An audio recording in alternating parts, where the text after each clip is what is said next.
Welcome back to my YouTube channel. तो guys, जैसा कि आपने थंबनेल पे देखा कि हम इस वीडियो में क्लास 12 का टर्म सेकंड का सैम्पल पेपर सॉल्व करेंगे जो कि सीबीएसई ने लॉन्च किया है। ठीक है, तो गाइस अगर आप टर्म सेकंड का कोई सा भी एग्ज़ाम देने जा रहे हैं जिसमें होल सिलेबस है तो आप प्लीज़ ये वीडियो ज़रूर देख के जाइए, क्योंकि इसमें बहुत अच्छे अच्छे और इंपॉर्टेंट क्वेश्चन दिए गए हैं। ठीक है गाइस, तो इस वीडियो में मैं सेक्शन ए को सॉल्व करूँगी। तो गाइस हम फर्स्ट क्वेश्चन से स्टार्ट करते हैं। हमारा फर्स्ट क्वेश्चन क्या है कि फाइंड, हमें इंटीग्रेशन करना है log x upon 1 plus log x का होल स्क्वायर, ठीक है, और dx के रिस्पेक्ट में। तो गाइस जैसे हम स्टार्ट करते हैं, सबसे पहले आपने इसको देखा तो हमें क्या दिखा कि हम तो इसको सॉल्व कैसे करें, क्योंकि नीचे तो क्या है 1 प्लस log x है और ऊपर क्या है सिर्फ log x है। ठीक है, तो हम क्या करेंगे, हमेशा जब भी ऐसा आ गया ना, जैसे साइन एक्स और नीचे साइन एक्स और उसके साथ 1 हो, तो हम ऊपर को भी क्या कर देते हैं प्लस माइनस 1 लगा देते हैं। ठीक है, ये एक ट्रिक होती है। तो हम सबसे पहले हमारा फर्स्ट स्टेप क्या रहेगा, log x, उसमें हमने प्लस और माइनस 1 लगा दिया, क्योंकि हमारा कोई फ़र्क नहीं पड़ेगा, हमने प्लस माइनस लगाया कट जाएगा, वापस हमारा यही आएगा। ठीक है, और नीचे क्या है 1 प्लस log x का whole square with respect to dx। अब गाइज देखो, हमें जो पहली जो हमारी टर्म होगी log x प्लस 1 की, उसके नीचे 1 प्लस log x रख लेते हैं, और ये जो 1 है इसके नीचे ये लिख लेते हैं, क्योंकि हम यहाँ पे दो टर्म बना रहे हैं, एक ये टर्म और दूसरी वाली ये टर्म। ठीक है, तो हम दोनों में सेपरेट कर सकते हैं, तो हम सेपरेट करते हैं। तो हमारा क्या हो जाएगा, integration 1 plus log x upon 1 plus log x का होल स्क्वायर। एक बार ये इसके नीचे आएगा और with respect to dx, minus एक बार हम 1 के नीचे इसको लिखेंगे, तो 1 अपॉन 1 प्लस log x का होल स्क्वायर, ठीक है, और dx। ठीक है गाइस, अब आप यहाँ देखो, ये ऊपर भी वही चीज़ है और नीचे भी वही, दोनों टर्म सेम है, और बस ये क्या है, ये एक बार है और ये 2 बार, तो ये इससे कट जाएगा और नीचे एक बार बचेगा, क्योंकि स्क्वायर है यानी 2 बार है। तो हमारा क्या हो जाएगा, integration 1 upon 1 plus log x into dx, minus यहाँ पे ये as it is 1 upon 1 plus log x का होल स्क्वायर इंटू dx। ठीक है गाइस, अब आप देखो, अगर मुझे सिर्फ पहले इस टर्म को सॉल्व करना है तो मैं इसको कैसे सॉल्व करूँगी। यहाँ तो हमारा ये, तो हम इसका वो सब्स्टिट्यूशन भी नहीं लगा सकते, क्योंकि सब्स्टिट्यूशन लगाएंगे तो log x का 1/x होगा, तो ऊपर तो कुछ ऐसा है ही नहीं जो कटे। तो हम यहाँ पे क्या करेंगे, यहाँ बाई पार्ट लगाएंगे, क्योंकि जहाँ पे भी log आ गया या साइन इनवर्स कॉस इनवर्स, तो वहाँ आप क्या लगाया करो, बाई पार्ट। ठीक है, तो बाई पार्ट जो होता है वो आईलेट से चलता है, आईलेट से चलता है। तो गाइस जैसे बाई पार्ट हमारा आईलेट्स के उससे हम सॉल्व करते हैं, तो यहाँ तो कोई इन्वर्स ट्रिग्नोमेट्री रेशियो है ही नहीं, तो ये तो गया। दूसरा क्या है, लॉगरिथम, तो यानी कि हम इसके साथ कोई और टर्म नहीं है, तो हम इसके दूसरी टर्म 1 मान लेते हैं। ठीक है, यानी हमारी जो फर्स्ट टर्म हो गई वो ये हो गई, और सेकेंड टर्म हमारी क्या हो गई, ये हो गई। ठीक है, क्योंकि हम प्रेफरेंस किसको देते हैं, लॉग को पहले प्रेफरेंस देंगे। तो हमने बाय पार्ट का एक रूल आपने पढ़ा होगा कि वो क्या होता है, u इंटू वी। अगर हम इसका इंटीग्रेशन करते हैं तो उसमें जो सबसे पहले जो हमारा जैसे लॉग साइन इनवर्स ये होता है, तो ये बाहर आ जाता है, फिर हम क्या करते हैं v का इंटीग्रेशन करते हैं, माइनस होल इंटीग्रेशन, सबसे पहले फिर डिफ्रेंशिएशन करेंगे किसका, पहले वाले का, और इंटीग्रेशन किसका करेंगे, दूसरे वाले का। ठीक है गाइस, और फिर इनको अंदर सॉल्व करने के बाद हम उसका बाहर होल इंटीग्रेशन करते हैं, तो हम इसी से हम ये सॉल्व करते हैं। तो यहाँ देखो हमारा u क्या है, यानी u हमारी फर्स्ट टर्म हमारी ये है, तो हमारा हो जाएगा 1 अपॉन 1 प्लस log x। ठीक है, और इंटीग्रेशन किसका है, सेकंड टर्म, सेकंड क्या है 1 into dx, minus whole integration, पहले हम डिफ्रेंशिएशन करेंगे, डिफ्रेंशिएशन u यानी फर्स्ट टर्म का, यानी 1 अपॉन 1 प्लस log x, हम इसका डिफ्रेंशिएशन करेंगे, और इंटीग्रेशन किसका करेंगे, सेकंड टर्म का, यानी 1 इंटू dx। ठीक है गाइस, अब यहाँ देखो 1 का अगर हम इंटीग्रेशन करेंगे तो क्या हो जाता है, 1 का इंटीग्रेशन x होता है, तो हमारा ये क्या हो जाएगा 1 अपॉन log x प्लस 1, और यहाँ पे हमारा x आ गया। ठीक है, हमने इसको सॉल्व किया तो हमारा x आया, वो लिख दिया मैंने। इसके बाद क्या है हमारा माइनस हम इंटीग्रेशन करें, सबसे पहले हम इसकी डिफ्रेंशिएशन करेंगे। तो ये डिफ्रेंशिएशन गाइस हम देखो कैसे करेंगे, जैसे कि यहाँ पे हम देख लेते हैं। तो गाइज यहाँ देखो, ये हम क्या करते हैं, इस पूरी टर्म को जो हमारा 1 अपॉन 1 प्लस log x है ना, हम इसको पूरा 1/a ऐड कर लेते हैं। ठीक है, अगर हमारा मान लो 1/a होता तो अगर हमें इसकी डिफ्रेंशिएशन करना होता तो हम कैसे करते, ये a की पावर अगर हम ऊपर लेके गए तो -1 हो गया। अब हम इसकी डिफ्रेंशिएशन कर सकते हैं। इसकी डिफ्रेंशिएशन क्या होगी, ये -1 की पावर बाहर आ जाएगी।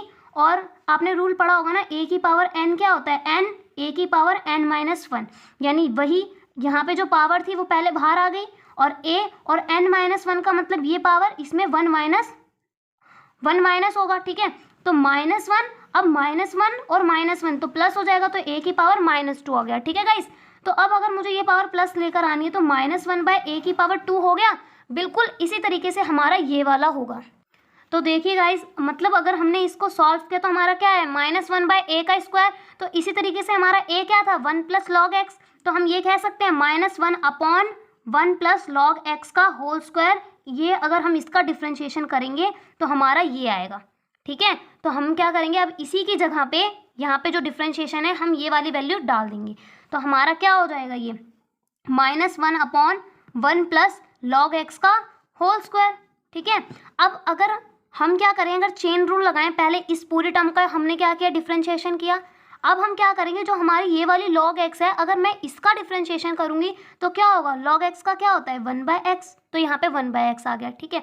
अब हम इंटीग्रेशन किसका कर रहे हैं, 1 का इंटीग्रेशन अभी हमने क्या लिखा, x। तो यहाँ पे हमारा क्या हो जाएगा, x हो जाएगा, ठीक है। तो ये x से x कट जाएगा और हमारा बचेगा क्या अंदर, -1/1 + log x का स्क्वायर बचेगा, ठीक है। और यहाँ पे देखो दूसरी, ये तो अभी हमने फर्स्ट टर्म सॉल्व किया। अब हम दूसरी टर्म को एज इट इज यहाँ लिख देंगे, -1/1 + log x का होल स्क्वायर, ठीक है, इंटू dx। अब गाइज आप देख सकते हो कि माइनस माइनस क्या हो जाएगा, प्लस हो जाएगा। तो यानी अगर मैं ये लिखूं, ये हो जाएगा हमारा x/log x + 1, ठीक है। और यहाँ पे हमारा प्लस का हो गया इंटीग्रेशन 1/1 + log x का होल स्क्वायर। और ये हमारा माइनस का, ये है हमारा 1/1 + log x का स्क्वायर। तो आप यहाँ देख सकते हो, एक बार प्लस का एक बार माइनस का, ये कट गया। यानी जो हमारा फाइनल आंसर होगा वो हमारा क्या होगा, हमारा final answer x/1 log x + 1 होगा, ठीक है। गाइज आप इस सॉल्यूशन का स्क्रीनशॉट भी ले सकते हैं। पहले मैं एक बार फटाफट और भी बता देती हूँ कि मतलब मैंने क्या लिखा है इसमें। सबसे पहले हमने यहाँ पे +-1 लिखा ताकि हम क्या कर सकें, log x + 1 एक बार हम डिनोमिनेटर से सेम कर सकें, ठीक है। तो जो प्लस वाला होता है हम इसको एक नंबर, हमने इसको एक टर्म बना लिया, और जो माइनस वाला था इसको एक टर्म। फिर हमने इसको डिनोमिनेटर से अलग अलग सेपरेट कर दिया। तो यहाँ पे आ गया 1 + log x, और नीचे क्या हो गया, 1 + log x का स्क्वायर। दूसरे में हमने -1 जो था माइनस बाहर लिखा, एक बार 1 के नीचे हमने यही वाली टर्म लिख दी। अब हम इसको बाय पार्ट से सॉल्व करेंगे। बाय पार्ट में जो साइन, इनवर्स, लॉग, इन सबको पहली टर्म मिलती है। तो यहाँ इनवर्स तो था नहीं, तो पहली टर्म लॉग को मिलेगी। तो यानी पहला जो हमारा टर्म होगा फर्स्ट, वो ये होगा, सेकंड वाला ये। बाय पार्ट का फॉर्मूला होता है कि जो हमारा लॉग वगैरह का जो टर्म होगा वो क्या होगा हमारा, हम उसको एज इट इज लिख देंगे, और जो दूसरी वाली टर्म बचेगी उसका हमारा इंटीग्रेशन। तो यहाँ दूसरी टर्म क्या थी, 1, तो 1 का इंटीग्रेशन हमने x लिख दिया, ठीक है। और माइनस में होल इंटीग्रेशन, पहली की डिफ्रेंशिएशन, इसकी डिफ्रेंशिएशन करेंगे तो हमारा आएगा -1/1 + log x का स्क्वायर। तो हमने इसकी जगह इसका डिफ्रेंशिएशन लिख दिया। और अगर हम इंटीग्रेशन करेंगे दूसरे वाले का तो वो 1 था, तो 1 का हमारा क्या हो जाएगा x, और अगर हम log x का भी करेंगे तो 1/x, तो ये कट जाएंगे, माइनस माइनस हमारा प्लस का आएगा, और जो दूसरी टर्म थी वो नेगेटिव थी, तो हम ये हमारा ये कैंसिल हो जाएगा। तो हमारा आंसर क्या होगा, x/log x + 1। अब गाइज हम इसी का जो हमारा और में है, यानी फर्स्ट क्वेश्चन के 2 थे, एक और में था, तो हमने ये वाला सॉल्व कर लिया। अब हम ये वाला सॉल्व करते हैं, ठीक है। तो इसका गाइज और का जो पार्ट है वो है find integration sin 2x upon √9 - cos की पावर 4x, ठीक है, ये है। अब देखो गाइज, जो अगर हम डिनोमिनेटर को देखें तो हमने एक चीज़ देखी थी, √9 क्या होता है, 9 क्या है, 3 का स्क्वायर, ठीक है, और माइनस ये पावर 4 है। इसका मतलब मैं इसको स्क्वायर के टर्म में लिखूँ तो cos स्क्वायर का स्क्वायर लिख सकती हूँ, ठीक है। यानी कि हमारा ये डिनोमिनेटर इससे कुछ मैच कर रहा है, ठीक है। यानी जो हमारी ये वाली जो टर्म होगी वो क्या होगी, cos स्क्वायर x, ये होगी। अब ऊपर क्या है, sin 2x है। आपको पता है कि cos का अगर हम क्या करते हैं, डेरिवेटिव करते हैं तो साइन आता है, ठीक है। तो हम क्या करते हैं, हम यहाँ पे लेट कर लेते हैं कॉस स्क्वायर एक्स को, क्या लेट कर लेते हैं, टी, क्योंकि अगर मैं इसको फॉर्मूले में खोलूँगी तो यहाँ पे जो जो टर्म आएगी हम उसी को तो टी लेट करेंगे। तो यहाँ पे हमारा क्या आ रहा है, कॉस स्क्वायर एक्स आ रहा है, इसलिए मैंने कॉस स्क्वायर एक्स को टी लेट किया। गाइस यहाँ कॉस की पावर 4x को मत कर देना, वो गलत हो जाएगा, ठीक है। हमने कॉस स्क्वायर एक्स को टी लेट किया। अब अगर मैं इसका डेरिवेटिव करूँगी तो इसका डेरिवेटिव क्या होगा, ये देखो पावर बाहर आ जाएगी, 2 cos x हो गया, और फिर अगर हम cos x का करेंगे तो क्या होगा, माइनस साइन x होगा, और यहाँ पे हमारा हो गया dt अपॉन dx, क्योंकि x के रिस्पेक्ट में, ठीक है। अगर मैं इसको x को यहाँ लेके चली गई तो 2 cos x माइनस का यहाँ बाहर ले लो sine x into d x equals to d t. अब गाइज आपको एक चीज़ दिख रही होगी, यहाँ क्या है, साइन 2x है, इसका मतलब मैं यहाँ पे ये लिख सकती हूँ, क्योंकि हमने पढ़ा है साइन 2x जो होता है, ये फॉर्मूला है, ये होता है हमारा 2 साइन x इंटू में cos x, यही होता है गाइज। तो अगर मैंने साइन 2x की जगह ये वाली वैल्यू पुट कर दी तो देखो 2 साइन x इंटू में cos x, और नीचे क्या बन जाएगा, अपॉन में 9 माइनस ये हमारा क्या हो जाएगा, t का स्क्वायर। इसको मैं t का स्क्वायर लिख सकती हूँ ना, क्योंकि मैंने cos स्क्वायर x को t लेट किया, और ये क्या है, cos स्क्वायर x का भी स्क्वायर है, तो वहाँ पे cos स्क्वायर x की जगह t आ गया और उसका स्क्वायर t स्क्वायर, ठीक है। इतना बात समझ में आई, इंटू में dx। अब गाइस देखो हमने अभी जो वैल्यू निकाली -2 cos x sine x dx को हम क्या लिख सकते हैं, dt। तो ये हमारी पूरी टर्म है, और हम इसकी जगह क्या लिख सकते हैं, dt। तो यहाँ पे अगर मैंने क्या लिखा, dt, लेकिन वो कैसा होगा, dt माइनस का होगा, क्योंकि यहाँ पे माइनस है, यहाँ पे प्लस है, तो यहाँ पे हमारा क्या होगा, तो यहाँ पे हमारा क्या आएगा, माइनस का dt इंटीग्रेशन अपॉन ये हमारा क्या हो जाएगा, 3 का स्क्वायर माइनस का t का स्क्वायर। आप इस माइनस को बाहर भी लिख सकते हो, तो हमने बाहर लिख दिया integration dt upon under root 3 का स्क्वायर माइनस t का स्क्वायर। तो गाइज आपने ना इंटीग्रेशन में एक फॉर्मूला पढ़ा होगा कि अगर हम इंटीग्रेशन करते हैं dx का, अगर वो होता है हमारा a square minus x square, अगर ऐसा हो तो हमारा वो क्या हो जाएगा, वो होता है हमारा साइन x बाय a होता है, ठीक है, और प्लस में कांस्टेंट, ये हमारा इसका फॉर्मूला है। तो गाइज ये वाला जो है ये बिल्कुल इस टर्म से मिल रहा है, क्योंकि देखो a स्क्वायर यहाँ पे a कितना है, 3 है, और यहाँ एक्स स्क्वायर, यहाँ x क्या है, t, और t क्या था, cos स्क्वायर x था। तो हम ये वाला फॉर्मूला यहाँ पुट कर सकते हैं, तो ये क्या हो जाएगा, माइनस का, यहाँ पे अगर मैं यही वाला लगाऊं तो हमारा हो गया साइन x अपॉन a, यहाँ x क्या है, t है, तो यहाँ x नहीं लिखेंगे, हम यहाँ t लिखेंगे, ठीक है, और a क्या है हमारा, 3 है, तो ये हो गया प्लस में कांस्टेंट। अब यहाँ हम t की वैल्यू पुट करेंगे तो माइनस साइन t कितना है हमारा, हमने t क्या लेट किया, cos स्क्वायर x, तो हम यहाँ cos स्क्वायर x लिख देंगे, cos square x upon 3 plus constant. तो गाइज यही हमारा क्या है, इसका आंसर है। अब हम नेक्स्ट क्वेश्चन देखते हैं। जो गाइज हमारा नेक्स्ट क्वेश्चन है वो आप देखो, नेक्स्ट क्वेश्चन बिल्कुल आसान सा है। वो क्या कह रहा है, write the sum of order and the degree of the following differential equation, ठीक है। हमें दे रखा है d upon d x multiply by d y upon d x, ये कितना है, 5 है। हमें इसका क्या बताना है, सम ऑफ ऑर्डर एंड डिग्री, यानी जो डिग्री है और ऑर्डर है इन दोनों को निकाल के अगर हम प्लस कर दें तो यही हमारा क्या हो जाएगा, आंसर हमें यही निकालना है। तो देखो गाइस हमारा जो क्वेश्चन है, क्वेश्चन नंबर 2 वो क्या है, d upon d x into में d y by d x equals to 5 है, ठीक है। ये बहुत आसान वाला क्वेश्चन है। देखो गाइस एक बार तो पहले अंदर डिफ्रेंशिएशन हो रहा है, ठीक है, एक बार पहले ही डिफ्रेंशिएट हो रहा है ये, और हमने वापस भी इसका डिफ्रेंशिएट किया, तो हमारा क्या हो जाएगा, हम इसको ये लिखेंगे डी स्क्वायर अपॉन वाई और डी एक्स का स्क्वायर बराबर है 5, क्योंकि कोई हमारी पहली टर्म थी यानी y था, उसको पहले हमने डिफरेंशियल कर दिया, ठीक है, उसके बाद भी हम उसका डिफरेंशिएशन कर रहे हैं, तो ये स्क्वायर आएगा ना, मतलब जब ये क्या है, डबल डेरिवेटिव है, ठीक है, डबल डेरिवेटिव हो गया, एक बार डेरिवेटिव उसका भी डेरिवेटिव तो डबल डेरिवेटिव, ठीक है। तो आपको पता होगा कि एक होता है हमारा ऑर्डर, दूसरा होता है हमारा डिग्री। ऑर्डर क्या होता है, ऑर्डर गाइज वो होता है कि हम किसी भी जो हमारा टर्म है उसको कितनी बार डिफरेंशिएट कर रहे हैं। तो आप देखो पहली बार हमने इसको डिफरेंशिएट किया, दूसरी बार इसको, यानी कि यही क्या है 2, तो हमारा ऑर्डर क्या होगा कि हम कितनी बार डिफरेंशिएट कर रहे हैं, 2 बार, तो ऑर्डर 2 हो गया। लेकिन डिग्री क्या होगा, जो हमारा ऑर्डर होता है इसी ऑर्डर का कितना मतलब नंबर है, तो आप देखो इसके ऊपर अगर यहाँ मान लो 2 पावर होती तो डिग्री 2 हो जाता, लेकिन यहाँ कोई पावर ही नहीं है, तो इसका मतलब डिग्री क्या हो जाएगा 1। और हमें निकालना क्या है, सम निकालना है किसका, ऑर्डर प्लस डिग्री का। तो ऑर्डर कितना है 2 प्लस डिग्री कितनी है 1, तो हमारा इसका सम कितना आ जाएगा 3, और यही हमारा क्या हो जाएगा, इसका आंसर हो जाएगा। ठीक है गाइस, आई होप कि आपको इतना समझ में आया होगा। अब हम थर्ड क्वेश्चन करते हैं। गाइस देखो हमारा जो थर्ड क्वेश्चन है ये क्या है, ये बहुत इंपॉर्टेंट है और अच्छा क्वेश्चन है। इफ़ जो हमारा ए कैप है and b cap are unit vector, यानी हमें 2 वेक्टर दे रखे हैं, एक कोई ए वेक्टर है और बी है, मतलब अगर हमारा जो ए कैप है और बी कैप ये दोनों क्या है, हमारा यूनिट वेक्टर है। ठीक है, यूनिट वेक्टर का मतलब इसका और इसका दोनों का मैग्नीट्यूड क्या होगा 1 होगा। तो हमें प्रूफ क्या करना है, प्रूफ दैट कि हमारा mod of a cap plus b cap mod equals to 2 cos theta by 2, जिसमें थीटा क्या है, कोई एंगल है इनके बीच का, यानी ए और बी वेक्टर के बीच का कोई एंगल है थीटा। ठीक है, तो गाइस हम इसको सॉल्व करते हैं, यानी हमें प्रूफ करना है इसे। मैंने ये लिख दिया है। अब देखो गाइस हमें पता था ए और बी हमें कोई 2 वेक्टर दे रखे हैं और ये क्या है, हमारे यूनिट वेक्टर है। हमें पता है यूनिट वेक्टर के मैग्नीट्यूड क्या होते हैं 1 होते हैं, तो हमने 1 लिख दिया। हमें प्रूफ क्या करना है, ये प्रूफ करना है कि mod of a plus B का अगर हम करेंगे तो 2 cos थीटा बाई 2 आएगा।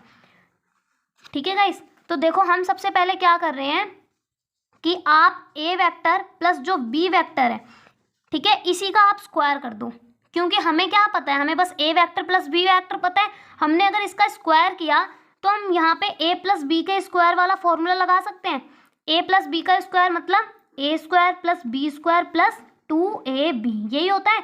तो ये चीज़ हम यहाँ लगा देते हैं। तो हमारा ए क्या था, ए कैप।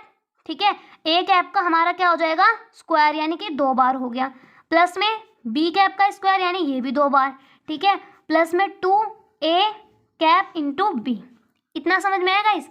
अब इसके बाद क्या है, A cap into A cap क्या हो जाएगा, इसका हम स्क्वायर कर रहे हैं। ठीक है, 2 बार कोई चीज़ इंटू होगी इसका मतलब स्क्वायर, प्लस में ऐसे ये हमारा क्या हो जाएगा इसका स्क्वायर, प्लस में 2 इंटू में ए कैप इंटू में बी कैप, और ये हमारा a cap plus b cap का स्क्वायर। गाइस आपने एक चीज़ देखी यहाँ पे कि हमने अभी क्या देखा, तो गाइस देखो हमें इसका मैग्नीट्यूड पता है। ए का जो हमारा अभी हमने देखा कि ए का मैग्नीट्यूड कितना है 1 और बी का मैग्नीट्यूड भी 1 है, तो यानी कि ए स्क्वायर जो ए वेक्टर है इसका हमारा अगर हम स्क्वायर करेंगे यानी इसका मैग्नीट्यूड तो 1 ही है, और 1 का स्क्वायर क्या होगा 1 ही होगा। ऐसे यहाँ पे तो ये हो गया 1 + 1। ठीक है, क्योंकि हमने इसकी मैग्नीट्यूड रखा और 1 का स्क्वायर 1 ही होगा, यहाँ पे भी 1, प्लस में 2 ए वेक्टर इंटू में बी वेक्टर, ये हो गया हमारा ए वेक्टर और बी वेक्टर का स्क्वायर। ठीक है, हम 1 + 1 2 + 2 ए वेक्टर इंटू बी वेक्टर, हमारा अभी क्या हो गया, हमारे इतनी एक इक्वेशन आ गई। अब गाइस देखो आप सोच रहे होगे हमें तो ये पता ही नहीं है कि ए जो कैप इंटू बी कैप, हमें ये तो पता ही नहीं है। ठीक है, तो लेकिन हमें चाहिए क्या, हमें इसके यहाँ पे हमें क्या चाहिए था 2 cos थीटा बाई 2। तो हमारा 2 तक तो हमारा दिख रहा है कुछ कुछ, लेकिन ये कैसे आएगा। ठीक है, तो हमने क्या किया, हमें एंगल बिटवीन का फॉर्मूला पता है कि अगर हमें कोई 2 वेक्टर दिए हों तो उनके बीच का जो एंगल है उसका फॉर्मूला होता है हमारा cos थीटा बराबर होता है A vector into B vector upon में क्या होता है ए वेक्टर का मैग्नीट्यूड इंटू बी वेक्टर का मैग्नीट्यूड। ठीक है गाइस, तो यहाँ पे देखो, यहाँ पे हमारा cos थीटा किसके बराबर, cos थीटा इंटू में, क्योंकि हमें चाहिए क्या A cap into B cap चाहिए, तो यानी कि अगर मैं इसको इधर ले आऊँ तो मुझे इसकी वैल्यू पता चल जाएगी, डॉट प्रोडक्ट, हमें यहाँ डॉट ही तो निकालना है। तो यह हमारा हो जाएगा ए का मैग्नीट्यूड बी का मैग्नीट्यूड बराबर है ए इंटू बी। ठीक है गाइस, इसके बाद इन दोनों का जो मैग्नीट्यूड है वो किसके बराबर है 1 के बराबर है, क्योंकि दोनों 1 है, यूनिट वेक्टर है। तो यहाँ पे 1 इंटू 1 कर दोगे तो हमारा यही आएगा, यानी cos थीटा किसके बराबर आ रहा है A vector into B vector के। तो हम यहाँ इसकी जगह पे ए वेक्टर इंटू बी वेक्टर की जगह पे cos थीटा लिख सकते हैं। तो हम यहाँ पे क्या कर रहे हैं, ए प्लस जो बी है अगर मैं इसका स्क्वायर करूँगी तो 2 + 2 और ये हमारा क्या हो जाएगा cos थीटा हो गया। ठीक है, और अगर ये स्क्वायर है तो इधर आएगा तो क्या हो जाएगा हमारा रूट हो जाएगा। ठीक है, तो ये हो जाएगा हमारा a + b equals to √2 + 2 cos theta. ठीक है, अब गाइज आपने देखा 2 हमारी टर्म हो गई, इनमें से कुछ कॉमन आ रहा है, 2 कॉमन आ रहा है, हमने 2 लिख दिया। यहाँ पे बचा हमारा 1 प्लस कॉस थीटा। गाइज हमने 11th क्लास में फॉर्मूला पढ़ा था कि 1 प्लस जो कॉस थीटा होता है ये किसके बराबर होता है, 1 प्लस कॉस थीटा जो होता है वो बराबर होता है हमारा 2 कॉस स्क्वायर थीटा बाय 2। मतलब यहाँ जो भी थीटा होगा उसका आधा हो जाएगा, ठीक है, थीटा बाय 2। तो वही चीज़ हम क्या करेंगे, इसकी जगह पे यही वाली वैल्यू पुट कर देंगे, ठीक है। तो हमारा क्या हो जाएगा, ए वेक्टर बी वेक्टर जो है हमारा वो किसके बराबर है, हमारा है ये 2 बाहर आ गया और यहाँ पे हमारा हमने ये लिखा 2 कॉस स्क्वायर थीटा बाय 2। 2 से 2 मल्टीप्लाई यानी कि 2 दो बार है तो हम एक बार बाहर लिख सकते हैं, हमने लिख दिया। अंदर क्या बचा, सिर्फ कॉस स्क्वायर थीटा बाय 2, ठीक है। और ये स्क्वायर है और ये रूट है, ये कट गया और ये हमारा क्या है, ए वेक्टर बी वेक्टर। तो हमारा जो ए वेक्टर और बी वेक्टर आएगा ये हमारा कितना आएगा, 2 कॉस थीटा बाय 2। गाइज यही तो हमें प्रूफ करना था, प्रूफ को यही करना था और हमने इसको प्रूफ कर दिया। आप इसकी स्क्रीनशॉट भी ले सकते हैं, ठीक है गाइज। अब हम 4th क्वेश्चन देखते हैं। तो गाइज यहाँ देखो हमारा 4th क्वेश्चन क्या कह रहा है कि फाइंड द डायरेक्शन कोसाइन, यानी हमें निकालना क्या है, डायरेक्शन कोसाइन निकालना है। अगर हमें लाइन की क्या दे रखी हो, इक्वेशन दे रखी हो, ठीक है, तो हमें क्या निकालना है, डायरेक्शन कोसाइन। गाइज यहाँ आप 2 चीज़ याद रखना, एक होता है डायरेक्शन रेशियो, एक होता है डायरेक्शन कोसाइन, दोनों में डिफरेंस होता है, ठीक है। तो यहाँ पे ये चीज़ हमें ध्यान देनी है। तो हमें इस क्वेश्चन में क्या पूछा, डायरेक्शन कोसाइन पूछा है। तो अब यहाँ देखो गाइज हमें लाइन की इक्वेशन क्या दे रखी है, 3 - x upon -1 equals to 2y। तो गाइज आपको ये इक्वेशन दे रखी है, ठीक है। तो यहाँ पे आपको एक चीज़ पता है कि अगर हमें जो लाइन की इक्वेशन होती है ना, वो लाइन की इक्वेशन किस फॉर्म में होती है, वो होता है x - x1 अपॉन a बराबर है y - y1 अपॉन b बराबर है z - z1 अपॉन c, यही होता है। तो इसमें जो a b c जो होंगे ये क्या होते हैं, हमारे डायरेक्शन रेशियो होते हैं। गाइज अभी भी मैं आपको बता रही हूँ डायरेक्शन रेशियो होते हैं, डायरेक्शन कोसाइन नहीं होते। किसी भी चीज़ का अगर हमें डायरेक्शन कोसाइन निकालना होता है तो हमें क्या करना पड़ता है, इसी के मैग्नीट्यूड को, यानी इसी के हम क्या करते हैं, जो हमारे डायरेक्शन रेशियो होते हैं ना, इन्हीं का हम पर्टिकुलर स्क्वायर करते हैं और हम उसको ऐड कर देते हैं और अंडर रूट कर देते हैं। यानी मैग्नीट्यूड निकाल के अगर हम पर्टिकुलर डिवाइड करेंगे तब हमारा डायरेक्शन कोसाइन आएगा। तो गाइस सबसे पहले अगर मैं इस इक्वेशन को ही देखूं, अगर आप इस इक्वेशन को देख रहे होंगे तो क्या वो इस लाइन के फॉर्म में है, यानी लाइन की फॉर्म क्या कहती है, x पहले होना चाहिए, y पहले होना चाहिए और z पहले होना चाहिए, ठीक है। तो इसमें तो x ही पहले नहीं है, तो हम पहले इसको x को पहले लिख के हम इस फॉर्म में लेकर आएंगे। दूसरी केस इसमें क्या दे रखा है, इसमें हमें दे रखा है 2y, जबकि यहाँ पे हमारी लाइन की इक्वेशन क्या कह रही है, सिर्फ y होना चाहिए, तो हम यहाँ से 2 हटाएंगे, ठीक है। अब हम स्टार्ट करते हैं। जैसे कि हमारा 3 - x अपॉन -1 है, तो हम क्या करेंगे, अगर मैं इसमें से माइनस का कॉमन ले लूँ तो यहाँ पे x प्लस का हो गया और 3 जो प्लस का था वो माइनस का हो गया और नीचे क्या है, माइनस का 1 ही रहेगा, ठीक है। इक्वल्स टू 2y - 1 है, ठीक है। 2y - 1 है तो मुझे यहाँ से 2 हटाना है, तो 2 हटाने के लिए क्या करूँगी, इसके नीचे 2 से डिवाइड करूँगी, तभी तो कट के ये नॉर्मल नंबर बनेगा, यानी y नॉर्मल बन जाएगा। -1 अपॉन 2, तो यहाँ पे भी 2 से डिवाइड करूँगी अगर मैं यहाँ कर रही हूँ तो, और पूरे नीचे भी करूँगी, यानी जो चीज़ हम ऊपर करेंगे वही चीज़ नीचे भी करेंगे, ठीक है। और z जो था वो तो हमारा बिल्कुल वैसे ही था जैसे हम इक्वेशन में हमें चाहिए z, तो हम इसमें कोई चेंज नहीं करेंगे। अब ये माइनस का साइन है, नीचे आ जाएगा तो क्या हो जाएगा, x - 3 और ये माइनस क्या होंगे, प्लस का 1 बन गया, ठीक है। बराबर है, ये 2 से 2 कट गया तो y - 1/2 और नीचे क्या हो जाएगा, 1 बचेगा, ठीक है। बराबर है z अपॉन 4। अब गाइज आपने देखो, अब हमारी लाइन की बिल्कुल इक्वेशन में बन गई, तो यानी अब जो नीचे हमें मिलेगा वो क्या मिलेगा, डायरेक्शन रेशियो मिलेगा। तो ये क्या है, 1 1 4, लेकिन हमें क्या निकालना है, डायरेक्शन कोसाइन निकालना है। डायरेक्शन कोसाइन के लिए क्या करेंगे हम, जो ये हमारे पर्टिकुलर डायरेक्शन रेशियो होंगे इन्हीं का स्क्वायर करके हम क्या करेंगे, अंडर रूट कर देंगे। तो गाइज हमारा जो हमने डायरेक्शन कोसाइन के लिए क्या निकाला, सबसे पहले डायरेक्शन रेशियो का मैग्नीट्यूड निकाला, तो हमारा ये आ गया, हमारा 16 + 1 + 1 अंडर रूट 18 आया, तो ये होता है हमारा 9 × 2, 9 जो होता है 3 का स्क्वायर, यानी 3 बाहर आ गया और √2। तो गाइज हमारा इसका मैग्नीट्यूड आ गया 3 × √2, ठीक है। तो अब हम डायरेक्शन कोसाइन निकाल सकते हैं। डायरेक्शन कोसाइन क्या है हमारा, जो हमारा ए होगा जैसे 1, इसके नीचे क्या करेंगे, बस हम इसके मैग्नीट्यूड से डिवाइड कर देंगे। बी होगा इसके नीचे इसके मैग्नीट्यूड से डिवाइड कर देंगे, और जो हमारा सी होगा इसके नीचे इसके मैग्नीट्यूड से डिवाइड कर देंगे। तो ये हमारा क्या हो जाएगा आंसर, डायरेक्शन कोसाइन। बस आपको गाइस ये याद रखना है, डायरेक्शन रेशियो होता तो डायरेक्ट यही आंसर हो जाता, लेकिन डायरेक्शन कोसाइन है तो हमें एक स्टेप और करना पड़ता है, इसका मैग्नीट्यूड निकाल के पर्टिकुलर नंबर से डिवाइड करना पड़ता है, तब हमारा डायरेक्शन कोसाइन आता है। अब हम क्वेश्चन नंबर 5 देखते हैं। तो गाइस जैसा अब हमारा 5th क्वेश्चन है। 5th क्वेश्चन क्या है, a bag contain 1 red and 3 white ball, find the probability distribution of the number of red ball if 2 ball are drawn at the random from the bag 1 by 1 without replacing. इसका मतलब हमारा कोई bag है और उस bag में क्या है, हमारा 1 रेड बॉल है और 3 वाइट बॉल है, यानी हमारे यहाँ पे टोटल बॉल कितने हो गए, टोटल बॉल हो गए हमारे 4, जिसमें 1 रेड है और 3 वाइट है।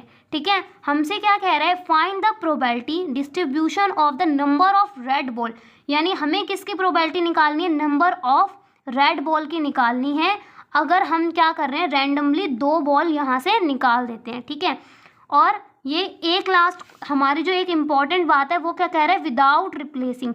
विदाउट रिप्लेसमेंट का मतलब है जो अगर हम बॉल निकाल रहे हैं हम उसको वापस डालेंगे नहीं। ठीक है, तो इसका मतलब अगर हम एक बार कोई बॉल निकाल देंगे तो हमारे टोटल नंबर जो होंगे वो 1 कम हो जाएगा, क्योंकि वो वापस डलेगा नहीं। ठीक है, तो सबसे पहले हमें क्या निकालना है, नंबर ऑफ रेड बॉल की क्या निकालनी है, प्रोबेबिलिटी निकालनी है कि अगर हम क्या कर रहे हैं, 2 बॉल को निकाल रहे हैं। ठीक है, तो देखो गाइज हमारे प्रोबेबिलिटी जो अगर हम मान लेते हैं कि ये कोई ए नंबर है, ठीक है, ए क्या है, हमारे नंबर ऑफ रेड बॉल है, तो हमारे ए की जो प्रोबेबिलिटी बन सकती है वो क्या होगी, या तो अगर हम 2 बॉल निकाल रहे हैं उसमें से एक भी रेड ना निकले, ठीक है, 0, यानी कि रेड एक भी नहीं, हमने एक बार हाथ डाला यानी बैग में से एक बार हमारी वाइट बॉल निकली और दूसरी बार भी हमारी क्या निकल रही, वाइट बॉल, यानी 0 रेड बॉल निकल रही है।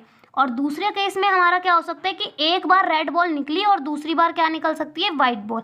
अब गाइज यहाँ पे तीसरी प्रोबेबिलिटी 2 हो सकती है क्या, नहीं, क्यों, क्योंकि देखो हमारी यहाँ पे रेड बॉल ही कितनी है, रेड बॉल 1 है, एक बार चांस है कि वो नहीं एक भी रेड ना निकले, दूसरी बार चांस है कि हमारा 1 रेड निकले। अगर ये 1 रेड निकल गया तो ये वापस डल तो रहा नहीं है, तो अगर एक बार ये रेड निकल गया तो अब यहाँ बच्चे कितने, 3 वाइट बॉल। तो अब हमारे जो हम दूसरी बार भी अगर हम बॉल निकालेंगे तो उसमें से 3 वाइट बॉल में से कोई एक निकलेगा ना, क्योंकि रेड तो अब यहाँ है ही नहीं, रेड तो हमने पहले ही निकाल दिया और उसको रिप्लेस भी नहीं कर रहे, यानी डाल भी नहीं रहे हैं अब इसको। तो यानी कि यहाँ पे 2 का केस नहीं आएगा, यहाँ क्या आएगा, बस 0 1, या तो एक भी ना रेड हो या तो 1 रेड हो। ठीक है, यानी 1 रेड निकले।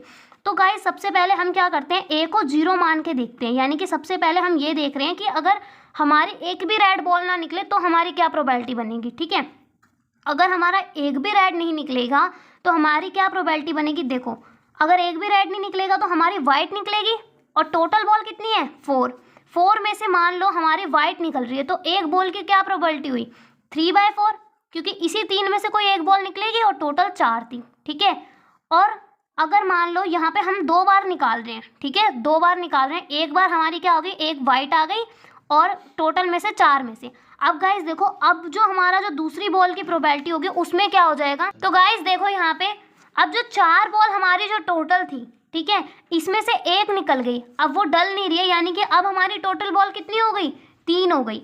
अब उस 3 बॉल में से रेड की क्या प्रोबेबिलिटी हुई, एक तो पहले ही निकल गई रेड, ठीक है, और दूसरी बार में भी रेड निकलेगी, यानी एक चला गया, तो टोटल रेड बॉल कितनी हो गई, 2, तो यानी कि यहाँ हमारे क्या हो जाएगा, 2। तो गाइज यहाँ देखो हमारी एक बार 3/4 आई और दूसरी बॉल की 2/3 आई, तो अब हम इसको मल्टीप्लाई कर देंगे तो 6/12, यानी हमारी प्रोबेबिलिटी क्या बन रही है, 1/2। ठीक है, यानी ये किस केस में है, ये केस में 0 के केस में है। ठीक है, और जो दूसरा हमारा होगा वो किस केस में होगा, 1 के केस में, मान लो कि हमारी एक रेड बॉल निकल रही है। ठीक है, अगर गाइस देखो टोटल 4 बॉल है, 4 में से हमारी एक बार रेड निकल रही है, इसका मतलब उसकी प्रोबेबिलिटी 1/4 होगी, क्योंकि एक ही रेड बॉल है और 4 में से तो 1/4 उसकी क्या होगी, प्रोबेबिलिटी होगी।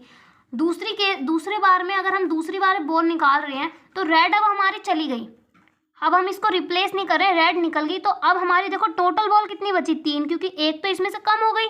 ठीक है, अब निकलेगी तो कितने में से निकलेगी, वाइट में से ही तो निकलेगी, 3 वाइट हैं और 3 टोटल है, यानी अब इसकी जो प्रोबेबिलिटी होगी वो 3/3 होगी एक बॉल की निकालने की, ठीक है, क्योंकि 3 वाइट थे और टोटल भी 3 बचे, तो ये हमारा क्या हो जाएगा यहाँ पे देखो गाइज इसमें भी 2 कंडीशन बनेगी। क्यों? क्योंकि हमसे वो ये नहीं कह रहा कि दूसरे केस में हमसे ये नहीं कह रहा, बस उसने ये कहा कि रेड निकल रही है, ठीक है, यानी एक बार रेड बॉल निकलनी चाहिए, मतलब 2 बॉल हम निकाल रहे हैं उसमें से रेड की बतानी है। लेकिन देखो गाइज इसमें हमें कोई इसमें सिस्टमैटिक नहीं बता रखा कि एक पहली बार में रेड ही निकलनी चाहिए और दूसरी बार में वाइट ही निकलनी चाहिए। हमसे ये तो नहीं कह रहा, हो सकता है पहली बार में वाइट निकल जाए और दूसरी बार में रेड निकल जाए। तो हमने ये वाला कौन सा केस लिया कि पहली बार रेड है और दूसरी बार वाइट है। अब दूसरा केस हम क्या लेंगे, ऐड करेंगे इसी में कि पहली बार वाइट हो सकती है और दूसरी बार रेड हो सकती है, क्योंकि इसमें तो कहा नहीं है कि कोई पर्टिकुलर पहली बार रेड ही निकले दूसरी बार वाइट ही निकले, ठीक है। तो इसलिए हम क्या करेंगे, इसको 3/3 पहली बार मान लो कि क्या पता हमें पहली बार में ये निकल जाए 3/4, यानी कि हमारी टोटल पहले कितनी थी, 4 थी, ठीक है। टोटल 4 में से हमने वाइट मान लो पहले निकल गया, यानी 3/4 हो गया, ठीक है, वाइट की ये प्रोबेबिलिटी हो गई। और दूसरी बार हमारी क्या निकल रही है, रेड, तो हमारी टोटल इस केस में 1 कम हो जाएगा और वाइट कितना है, 1 है, ठीक है। अब हम इसे सॉल्व कर लेंगे तो ये हमारा हो गया 3/12 और ये भी हमारा क्या हो गया 3/12, तो ये हमारा हो गया 6/12 यानी कि 1/2। तो अगर हम इसका फाइनल जो वो बनाएंगे टेबल, तो उसमें हमारा क्या है, x नंबर है और p/x क्या है, इसकी प्रोबेबिलिटी डिस्ट्रीब्यूशन है, ठीक है।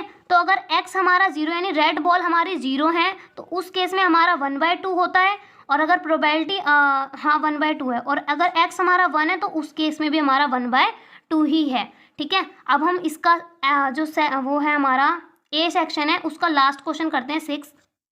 तो गाइस जैसा हमारा 6 क्वेश्चन क्या कह रहा है कि 2 cards are drawn at the random from jack of 52 cards, यानी 52 हमारे पास कार्ड्स हैं, इसमें हमारे 2 कार्ड हम क्या कर रहे हैं, निकाल रहे हैं रैंडमली 1 by 1 विदाउट रिप्लेसमेंट, यानी अगर एक कार्ड निकल गया तो हम उसको वापस डाल नहीं रहे, ठीक है। What is the probability of getting first card red and second card jack, यानी पहली कार्ड हमारा रेड होना चाहिए और दूसरा कार्ड हमारा क्या होना चाहिए, जैक, हमें इसकी प्रोबेबिलिटी बतानी है। तो गाइस देखो सबसे पहले हमें गिवन क्या है, 52 कार्ड्स गिवन है, ठीक है, कि हमारे पास 52 कार्ड है, इसमें से हम क्या कर रहे हैं, 2 चीज़ निकाल रहे हैं, यानी पहली बार हम केस में क्या कर रहे हैं, रेड कार्ड निकाल रहे हैं, ठीक है, और दूसरे वाले हम केस में क्या कर रहे हैं, दूसरे वाले केस में हम जैक निकाल रहे हैं, जैक कार्ड निकाल रहे हैं, ठीक है। तो गाइज हमारी इसमें ना सिचुएशन 2 बनेगी, हमारी इसमें सिचुएशन 2 कैसे बनेगी, पहली सिचुएशन यही है कि देखो हमारे पास हम जैक भी निकाल रहे हैं और रेड, पहले में मतलब रेड होना चाहिए, ठीक है। तो आपको पता है जैक जो कार्ड होते हैं, जैक कितने होते हैं, 4 होते हैं हमारे पास, जैक टोटल कितने होते हैं, 52 पत्तों में 4 होते हैं, जिसमें से 2 रेड हो गए और 2 ब्लैक हो गए। तो गाइस इसमें सिचुएशन 1 क्या बन सकती है कि हमारा जो रेड कार्ड है, हम रेड कार्ड निकाल रहे हैं, ठीक है, यानी रेड कार्ड में क्या हो रहा है, रेड जैक कार्ड निकल रहा है, ठीक है, क्योंकि पहले केस में बस हमसे ये कहा गया कि रेड कार्ड निकले, तो हम अगर रेड निकाल रहे हैं तो उसमें से जैक भी तो हो सकता है, यानी हम पहले कार्ड निकाल रहे हैं और वो जैक भी निकल रहा है और वो रेड के केस में ही है, ठीक है। तो पहला हमारा जो केस बनेगा वो क्या बनेगा कि रेड जैक कार्ड निकल रहा है, और जो हमारा इसी में सेकंड जो हमारा केस बनेगा कि वो तो हमारा पक्का ये कि वो उसमें क्या निकलेगा, जैक कार्ड निकलेगा, ठीक है। और जो सिचुएशन हमारी जो 2 होगी उसमें क्या होगा कि रेड कार्ड निकल रहा है लेकिन वो नॉन जैक, यानी उसमें कोई भी हमारा जैक नहीं होगा क्योंकि हमने पहले में जैक ले लिया, ठीक है। और दूसरी केस फिर यही बनेगा कि रेड कार्ड निकल रहा है लेकिन उसमें कोई जैक नहीं है, और जो सेकंड केस है उसमें वाला हमारा जैक निकल रहा है, ठीक है। तो हम क्या करेंगे, सबसे पहले सिचुएशन 1 निकालते हैं। सिचुएशन 1 में हम देखो कैसे निकालेंगे कि हमारा रेड कार्ड है और जैक कार्ड भी है, तो 52 कार्ड में से हमारा रेड जैक कितना है, 2 कार्ड है, तो हमने 2 निकाल लिया, ठीक है, मल्टीप्लाई। अब हमारा जो सेकंड केस बनेगा वो क्या है, पहली बार में हम रेड जैक निकाल रहे हैं, दूसरे बार में भी हमें जैक निकालना है, लेकिन देखो एक कार्ड तो यहाँ पे आ चुका है क्योंकि 2 में से, क्योंकि 2 रेड है उसमें से एक हमने यहाँ निकाल लिया, सपोज हमने ये निकाल लिया, तो अब हम पे टोटल जैक कितने बचे, 3 बचे हम पे टोटल जैक, ठीक है। तो हमने यहाँ 3 टोटल जैक ले लिया। अब यहाँ पे रिप्लेस नहीं कर रहे, इसका मतलब हमारा टोटल एक कम तो हो रहा है क्योंकि पहले में एक कार्ड निकल गया तो 52 पत्तों में से एक पत्ता कम हो गया। तो हम पे अब दूसरे केस में क्या बनेगा, टोटल कितना बचेगा 51। ये हमारी सिचुएशन 1 है। सिचुएशन अगर हम 2 को सॉल्व करें तो सिचुएशन 2 क्या थी, सिचुएशन 2 थी कि रेड है लेकिन जैक नहीं हो। ठीक है, अब देखो गाइस रेड कितने होते हैं टोटल, हमें पता है टोटल जो हमारे कार्ड्स हैं इसमें हमारे रेड और ब्लैक होते हैं, जिसमें से रेड 26 है और ब्लैक भी 26 है।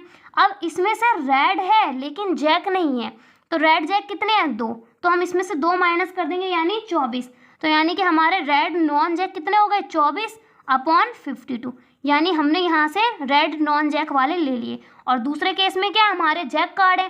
ठीक है, तो जैक कार्ड हमें पता है, जैक कार्ड में तो कुछ हमें कहा नहीं है कि वो रेड होने चाहिए ब्लैक होने चाहिए, तो ये हमारा कितना हो जाएगा 4/51 हो गया, क्योंकि हमारे चारों कार्ड अभी पढ़ रखे हैं, क्योंकि हमने यहाँ से एक भी नहीं निकाला, पड़े हुए हैं हमारे चारों।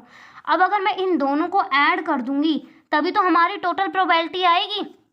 अब हम दोनों को ऐड कर देंगे तो क्या हो जाएगा 2/52 मल्टीप्लाई बाय 3/51 प्लस में 24/52 मल्टीप्लाई बाय 4/51। ठीक है, इसको मल्टीप्लाई करेंगे तो 12 इसको अभी हम सॉल्व नहीं करते हैं, इसको ऐसे ही लिख देते हैं क्योंकि बड़ा नंबर है, प्लस में 24 और 4 को अगर हम करेंगे तो हमारा आएगा 96, सॉरी ये 6 होगा, 3 2 जा 6 और यहाँ हमारा आएगा 96/52 मल्टीप्लाई 51। ठीक है, तो हमारा दोनों में कॉमन था, हमने इसको ले लिया 52 मल्टीप्लाई 51, ये हमारा हो गया 6 + 96, तो ये हमारा हो गया 102/52 मल्टीप्लाई 51। ठीक है, तो ये 3 से कट रहा है हमारा 3 34 और ये 3 17 पे 17 2 जा और ये 2 से कट जाएगा हमारा 26। तो हमारा जो आंसर होगा फाइनल वो कितना होगा 1/26 जो होगा इसका आंसर है। ठीक है गाइस, आई होप कि आपको सेक्शन ए अच्छे से समझ में आया हो। ठीक है, अब हम सेक्शन बी में मिलते हैं। Thank you guys.